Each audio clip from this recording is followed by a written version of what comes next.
e meio. Aham. Maravilha. Ô, Thiago, deixa eu fazer uma pergunta um Claro. pouco Vai desconfortável. lá. Já sujei a mesa de vocês.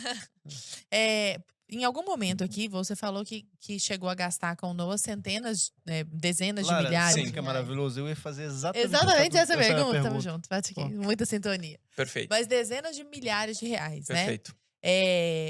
Obviamente, a maior parte Não da podem. população não tem. Você falou que atende na PAI, você orienta as Sim. pessoas gratuitamente no seu Instagram. Sim. Você tá aqui falando conosco Sim. hoje. O que você sugere para uma família de baixa renda que, tendo essa percepção, possa fazer? Assim, é um tratamento caro?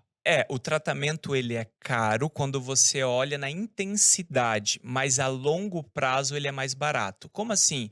Se eu trato errado e trato pouquinho, essa criança fica dependendo do sistema por mais tempo, se torna improdutiva e a conta é maior. E o que acontece com nós? Nós investimos muito nessa primeira. Improdutiva. É o que eu falo.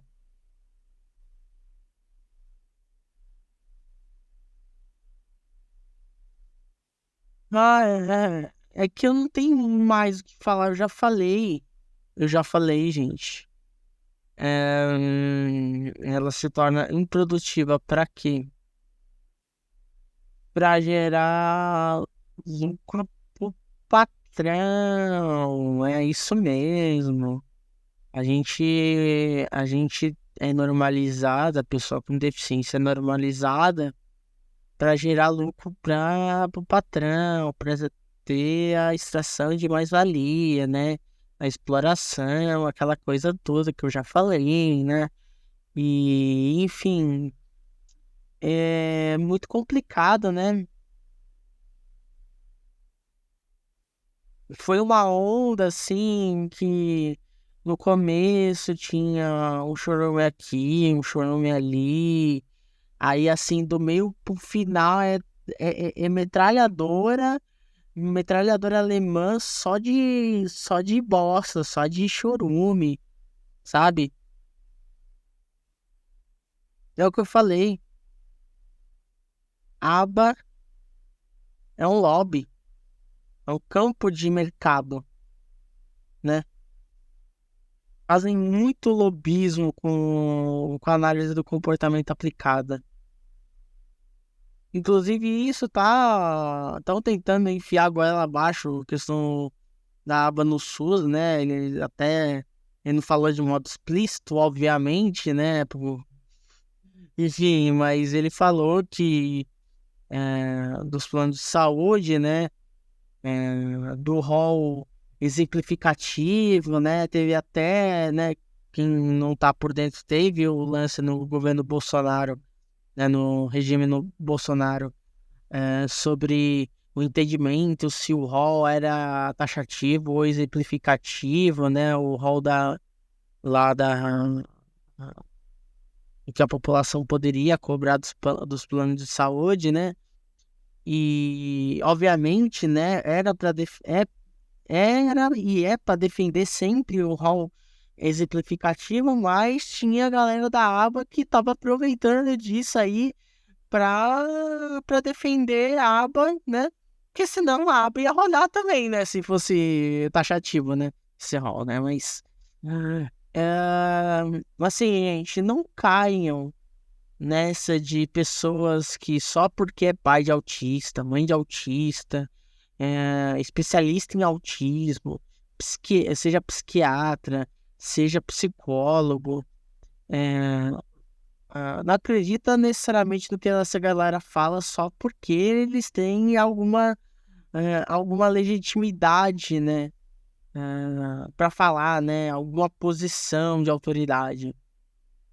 Porque muitas vezes essas coisas podem ser, no mínimo, muito enviesadas, para não falarem desonestas, né? Que no final só serve para nos prender, né? Falando assim agora como uma pessoa autista, né?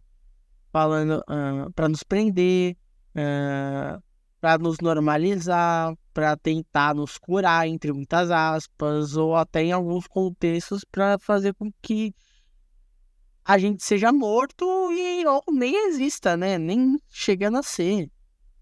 Então, assim, Um recado, né, que eu dou até para quem defende identidades marginalizadas, né, outros marcadores sociais, quem defende a classe trabalhadora em algum grau, assim, tente entender a pauta da deficiência. Tente entender por quê. Porque na prática todo mundo precisa de acessibilidade, nós usamos itens de acessibilidade o tempo todo, pessoas autistas, não autistas, com ou sem deficiência. E um dia, se você, né, não se percebe como uma pessoa com deficiência, né, se você não tem nenhuma barreira, né, arquitetônica, atitudinal, comunicacional, saiba que um dia você vai ser, né, uma pessoa com deficiência, né? Porque quando você ter mais idade, ser uma pessoa mais velha, você vai eventualmente desenvolver alguma deficiência, né? A chamada deficiência adquirida. Então você vai, de repente, não enxergar mais tão bem, né? Ao ponto de ser uma pessoa de baixa visão, né? Ou seja, a pessoa com deficiência. Às vezes você pode não ter mais a locomoção que outrora você tinha, né? Em alguns casos a pessoa acaba, entre aspas, né, desenvolvendo uma deficiência intelectual, né, em questão de quem acaba tendo o princípio de Alzheimer, né? E eu sei, eu vivi isso de perto, uma pessoa mais idosa. Se você acha que não vai ser pessoa com deficiência, saiba que você vai ter problema de audição, porque o corpo vai definhando, né? Porque o corpo é algo biológico, né? Tem data de validade, ninguém é Deus, né? Ninguém é onipotente, onipresente, onisciente, né? O corpo vai falhando, e aí você vai precisar de algum item de acessibilidade, né? É isso, né, gente?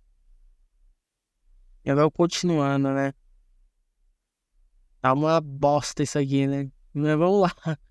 Primeira infância durante quase 4 anos e depois a gente teve uma liberdade. Hoje, meu filho recebeu alta de maioria das terapias e hoje ele faz terapias que são, na verdade, não são terapias. Hoje ele faz coisas de crianças típicas. Então, xadrez, judô, aula de violão, essas coisas assim. Tá. Esses esportes são de crianças típicas, crianças normais, entre aspas. Ela virou uma criança que faz coisas igual às outras crianças. Ela teve alta. Como assim, alta? O que? Virou doença? Então, mas isso é terapia? Para ele que tem um cognitivo funcionante, ficar sentadinho, aprendendo corda, parado, atenção, aquela coisa, xadrez, matemática, então, ok. Mas vamos para a prática, Lara. Eu falo para os pais, e este é o grande desafio, porque sentar a cadeira no consultório, consultar quem tem condição e passar o melhor tratamento é fácil, mas para quem realmente se incomoda com isso, ele está tentando ir além. E hoje, uma família que não tem condição, ela pode sim fazer o tratamento. Só que a gente primeiro precisa capacitar muito bem os pediatras. Por que os pediatras? Porque é a única forma que a gente vai chegar, no meu ver, ao diagnóstico de fato precoce. Porque, assim, não tem neuropediatra e psiquiatra infantil para atender a demanda latente que nós temos. Então nós temos que capacitar os pediatras. O pediatra pode fazer o diagnóstico de autismo? Pode. Uma vez que o pediatra faça esse diagnóstico de autismo, e ele tem que estudar para isso, mas não é o bicho de 7 cabeças, basta se dedicar para isso. Uma vez que ele faz o diagnóstico, ele consegue, por exemplo, para a pessoa baixa renda, dar um laudo, e a pessoa baixa renda consegue o auxílio-benefício. Você lembra que eu falei daqueles Sim, auxílio? do LOAS. Com o auxílio-benefício, essa pessoa ela pode, por exemplo, comprar 1 ou 2 cursos de ciência aba e aplicar ela no seu filho. Então, o assistente terapêutico pode ser o pai e a mãe.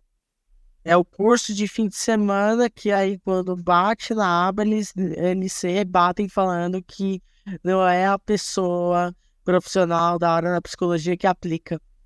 Aí aí fica fácil, né? Vira algo dogmático, ou seja, científico, né? Ai, Mãe, difícil, não tô dizendo que é difícil. fácil. Porque para a mãe aplicar terapia 4 horas por dia, ou seja, essa mãe vai ficar 4 horas por dia. Mas agora vamos fazer uma conta melhor. Um casal, pai e mãe. Mãe, o seguinte, eu quero que você faça 2 horas e meia daquilo que você aprendeu aqui com esses cursos, tá? E, inclusive tem cursos desses gratuitos na internet, tá bom? E eu quero que o Arthur trabalhe 1 hora e meia. 2 horas e meia você, 1 hora e meia o Arthur. Percebe que assim, opa, tá palpável. 4 horas na escola, quantas horas de terapia nós temos? 40 horas. Além disso, você pode, por exemplo, utilizar o SUS. Eu tô lá, eu tenho o fono 1 vez por semana no SUS. Ao invés de eu fazer a terapia na criança, eu chego ali e falo, mãe, vem cá, senta aqui que eu vou te ensinar o que você pode replicar a semana toda. Eu quero que você faça 1 hora por dia a semana toda. Opa, eu fiz 1 hora de fono por dia a semana toda. Então, assim, não é simples, não é fácil, mas é... Nossa, assim, é aquilo. É a indústria da aba. É a indústria da análise do comportamento aplicada. É fazer com que, além do psiquiatra, do psicólogo, aplicar uma terapia de conversão para a criança autista, para ela se tornar, entre aspas, neurotípica, né? Ou seja, uma pessoa, entre aspas, normal. Além disso, é fazer com que os pais aprendam, né? Os pais e a sociedade como um todo apliquem essa abominação.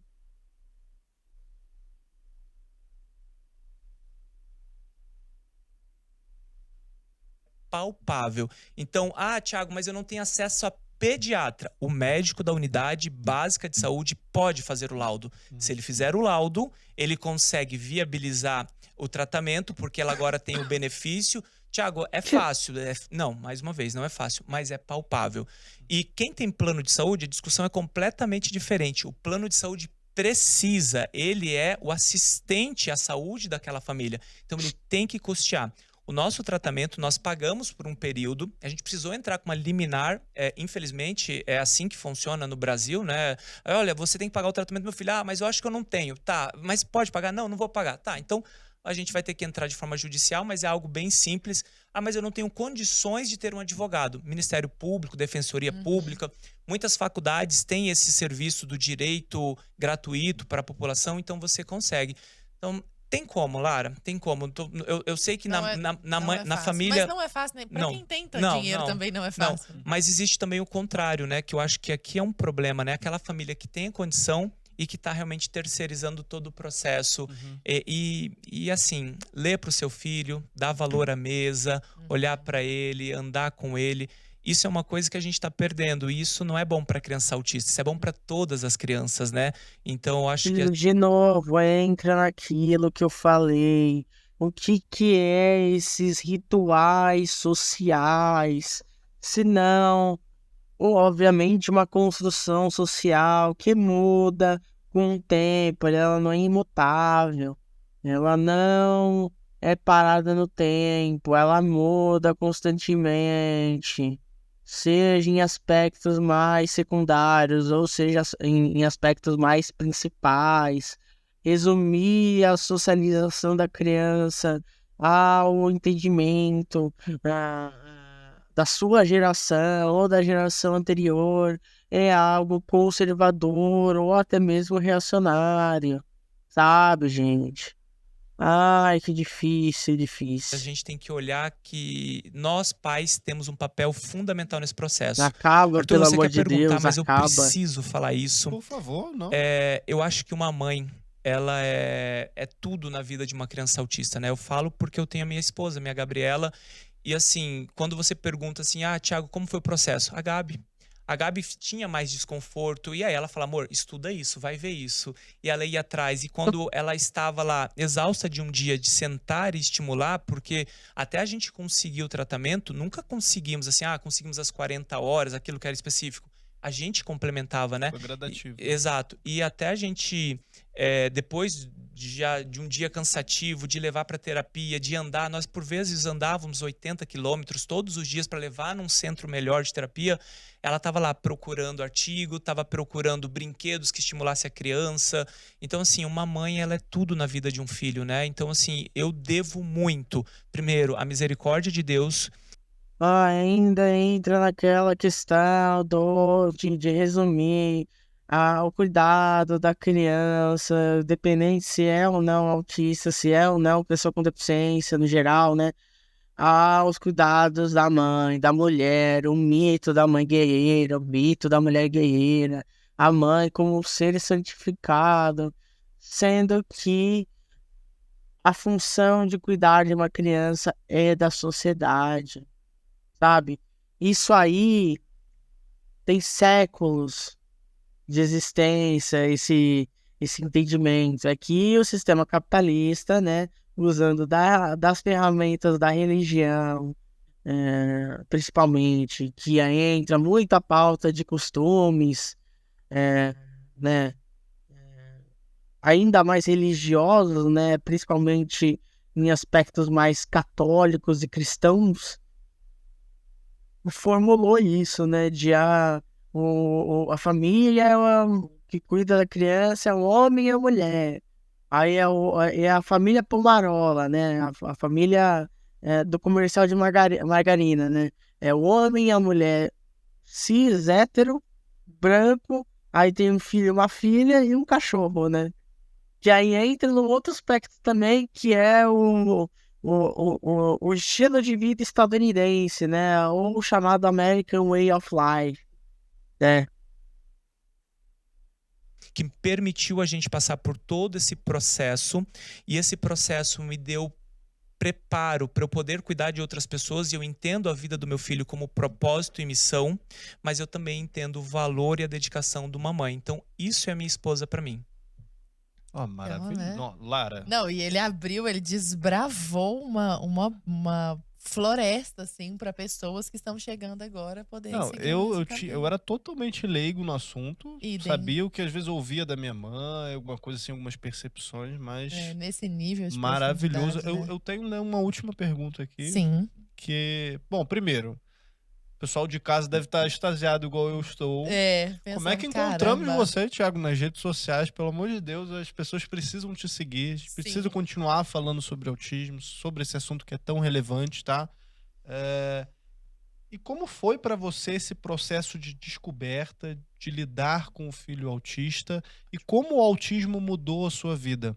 A tua câmera tá lá, se você quiser, inclusive, falar diretamente para as pessoas, para esses pais, dá o teu pitch final aí. Né? Eu queria, inclusive, agradecer o pessoal de casa que está até agora nos assistindo. Sim. A gente sabe que, às vezes, os programas são um pouco extensos, né? A pessoa, às vezes, tem que parar, continua no outro dia. Mas você que assiste até o final, pô, muito obrigado, né? A gente fica aqui pedindo like, pedindo para compartilhar, pedindo para assinar Brasil Paralelo. Porque é bom mesmo. Porque a gente, só assim, a gente acredita né? Só nisso. com os membros, a gente... Compartilha esse vídeo, gente. Tá chorume pra caralho.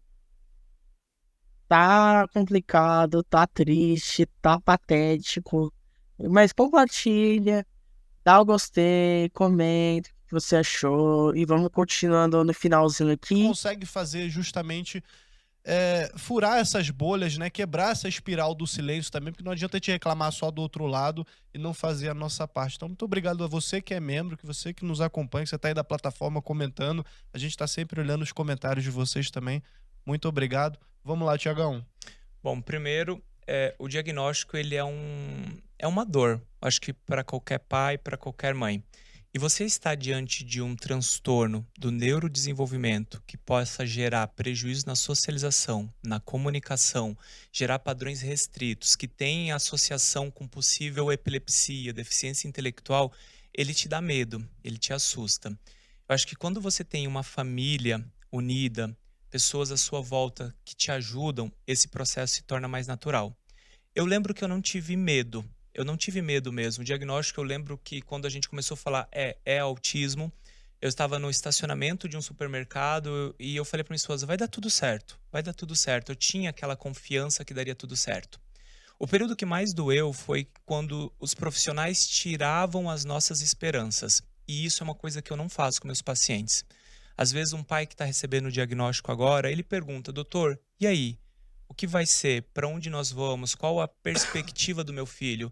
E por vezes, de forma muito seca, os profissionais falam, olha, a gente não pode falar nada, você está vendo aí, o menino tem muitos atrasos, ó, ele não faz isso, não faz isso, não faz isso, mas será que ele vai falar? Eles falavam, a gente não pode te falar. Isso doía muito. Esse Zero processo sensibilidade. doía muito. Quando eu vou falar com meus pacientes, fiquei arrepiado aqui da ponta do pé, o cabelo agora, eu sentei do outro lado da cadeira. E eu sei como é difícil estar do outro lado da cadeira. E quando você senta do outro lado, você se importa um pouquinho mais. Não que você não possa fazer um trabalho belíssimo sem ter que passar por isso. Você não precisa passar pela mesma jornada para ter o mesmo resultado. E quando a mãe me pergunta, doutor, e aí, o meu filho vai conseguir? Eu falo, olha mãe, a gente chegou aqui. Ele é novinho. A gente já sabe o caminho. Ele tem tudo para conseguir. Por que ele não vai conseguir? Ele vai melhorar.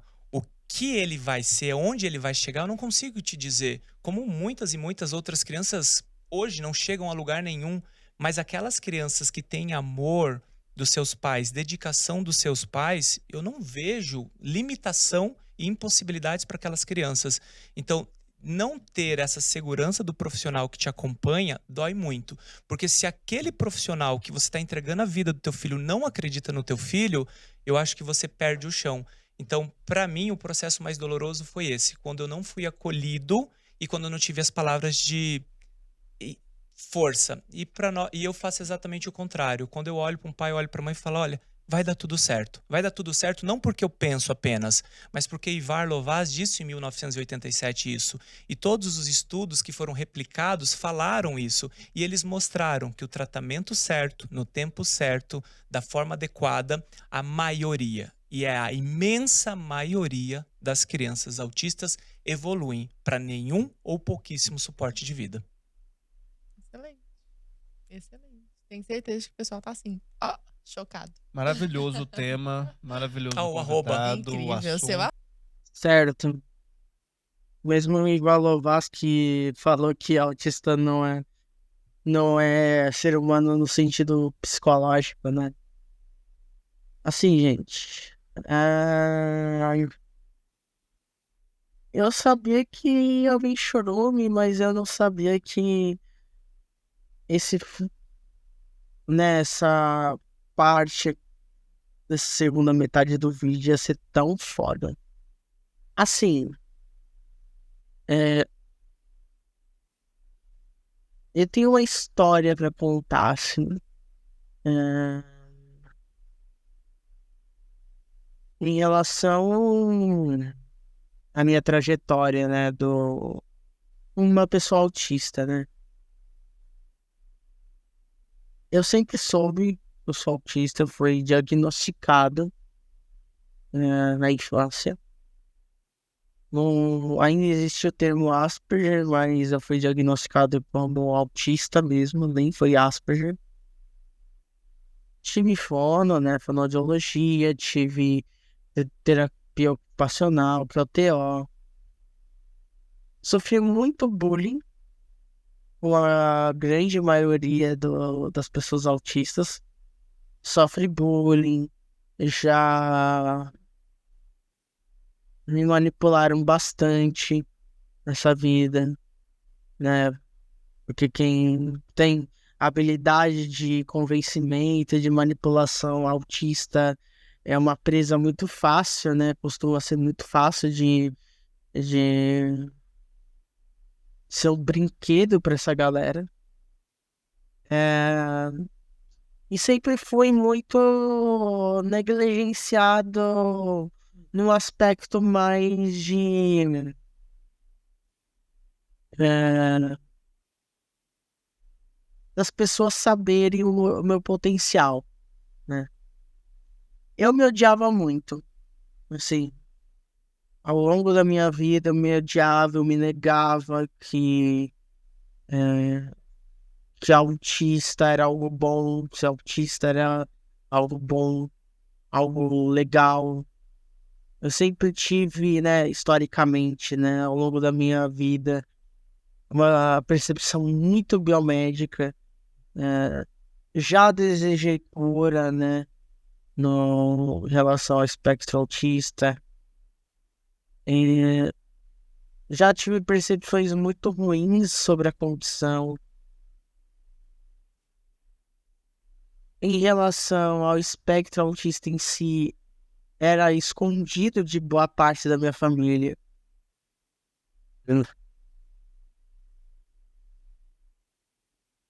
E em relação aos estudos, eu fui muito subestimado, né? Por diversas pessoas, né? Ah, essa pessoa não gosta de estudar. Essa pessoa não vai se dar bem. Vai fazer só um concurso público, no máximo. E, enfim. E ficar num cargo de nível médio, talvez, enfim. Já cogitaram, né? Teve essa pelo menos mínima possibilidade de eu não de ser considerado inimputável, né? Eu sei que né, entre a possibilidade de acontecer é um longo caminho, né? Mas o mero fato disso ser cogitado, né, é muito complicado emocionalmente, gente. E em relação à parte de estudo, né, essa subestimação, né, como eu falei, e hoje eu tenho uma graduação, né, em comunicação social, para além do senso comum de que autista não é bom em comunicação, não pode ser, né, no caso, bom em comunicação social, né. Tenho uma especialização, né, como eu falei no início do vídeo, dessa epopeia de Gilgamesh, né. Uma especialização em mídias e redes sociais e outra em direitos humanos na América Latina. Já passei por universidade particular e pública. Já dei palestra. Já assisti muita palestra. Atuei e atuo por anos na área da comunicação social. Tem esse canal no YouTube, né? O primeiro canal que eu tenho, inclusive. E assim, gente, hoje eu sei que o objetivo o principal do meu canal não é nem necessariamente falar do espectro autista ou da deficiência num aspecto mais social, num aspecto mais acadêmico, científico, né? Como eu falava no início do canal, né, que o meu objetivo era sair do aspecto puramente da experiência.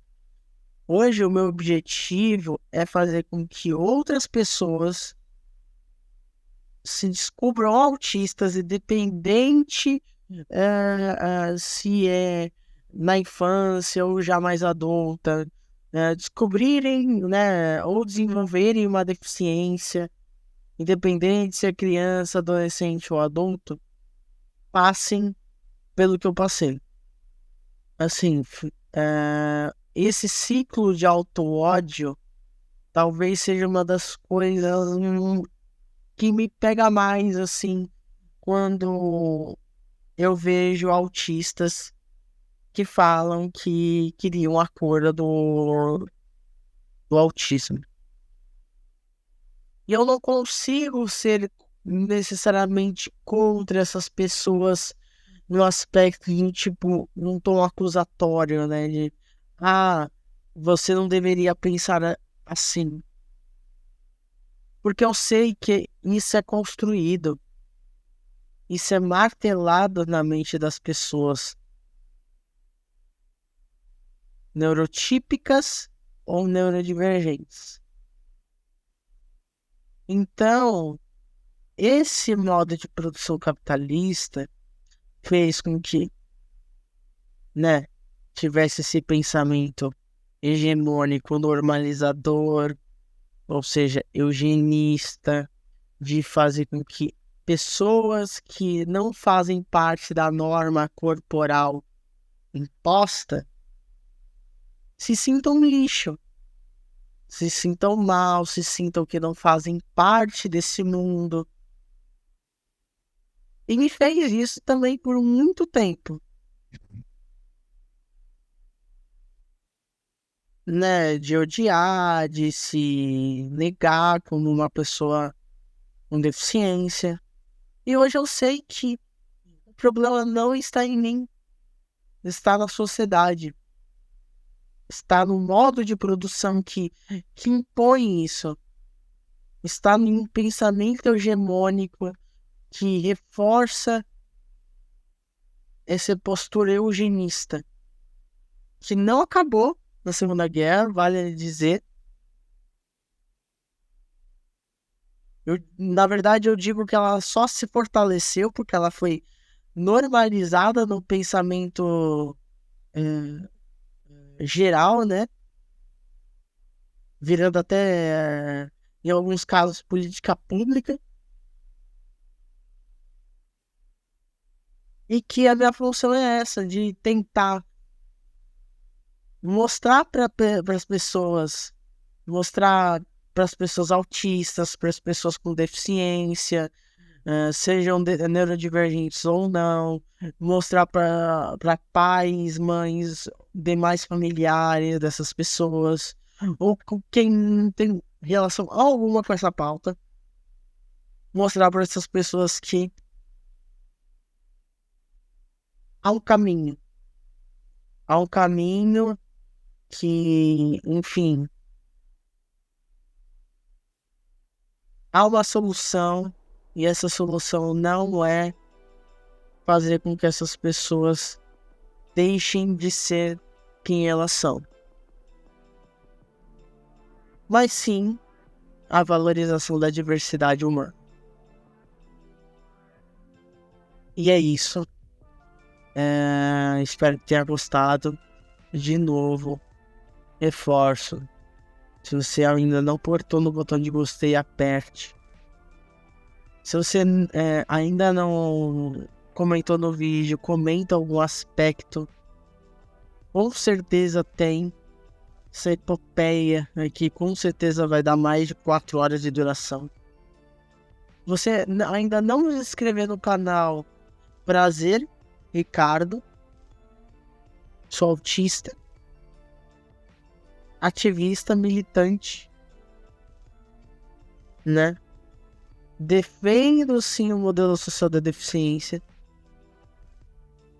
Defendo sim a emancipação da classe trabalhadora, inclusive a classe trabalhadora com deficiência. Alguém da comunicação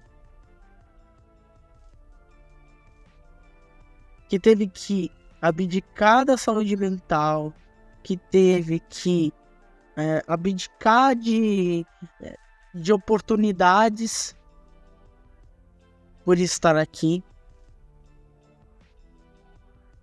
para fazer com que o máximo de pessoas possíveis tenham acesso